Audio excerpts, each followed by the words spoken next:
Wow, bagay. Janine at Enrique, bet pagsamahin ng mga fanay. Say mo, Paulo.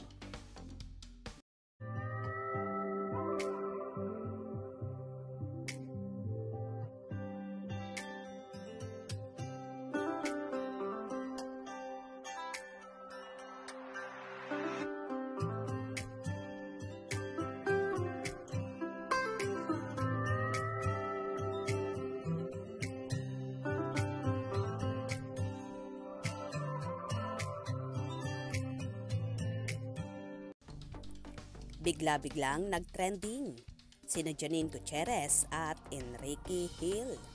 Nag-start lang yon dahil sa guesting ni Enrique sa ASAP ng Kapamilya Channel na matapos niyang sumayaw, nag-promote agad siya ng movie niya na I Am Not Big Bird. At yes, si Janine with Eric Santos ang nag-interview sa kanila. At bongga dahil makikita nga na panay ang titig ni Enrique sa mukha ni Janine na panay ang ngiti. Ang daming nag-lip reading sa pabulong na chika ni Enrique kay Janine na ang dating nga ay "You're so gorgeous." Grabe, na sinagot naman ni Janine ng "Oh, thank you." O diba bongga naman, nasa kabila ng pagpupromote, pagod, hingal ni Enrique. Hindi nakaligtas sa mga mata niya ang kagandahan ni Janine. Kung sa bagay, halos 4 na taon ding na mahinga si Enrique at malamang ay hindi niya halos nakakasalubong o nakakasama si Janine. At first time yon na naka face to face niya ang magandang actress. At dahil doon, ang daming humiling na bigyan agad ng project sina Janine, Enrique. Feeling nga nila bagay na bagay sa dalawa ang role na Mala Barbie at Ken ha. Well, dahil may Kim Chiu naman si Paulo Avellino ngayon at solo career muna si Enrique. Kaya ang dami talagang nakaisip na pagsamahin sila. Heto nga ang mga nakakalokang demand ng fanay. Very much a good match. Movie together. May chemistry. Barbie and Ken. Pinoy version. Bagay for Love Team. Yes, why not? Gawa sila ng movie. Wow, perfect tandem.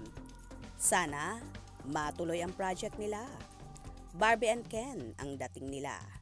I watch them so bagay. Bet ko si Janine at Enrique, super bagay sila. Wow, sana nga magkaserye sila. Parang na-amaze Enrique sa ganda ni Janine. Janine! Ganun ang pakiramdam! Oh my gosh! Janine! Ganun ang pakiramdam! Oh my gosh! Oh, thank you! Thank you, Rada Oliero and Enrique Hill! Asahan yung tututukan namin ang... Well, dahil mas tutok naman si Liza Soberano sa Hollywood, why not nabigyan ng bagong katandem si Enrique? Oo nga, caring-caring na mga itsura nila ang magsama sa project. Kaya naman bonggang-bongga, di ba? Ano naman kaya ang magiging reaction dito ng nobyo ni Janine na si Paulo Avellino? For sure, okay lang sa aktor dahil pagdating naman sa karera ay wala silang pakialaman. Kaya naman tumutok at wag na wag pahuhuli sa mga maiinit na kaganapan, especially sa Paunin updates. Mga ka-scoop, anong inyong magiging reaction sa video ito?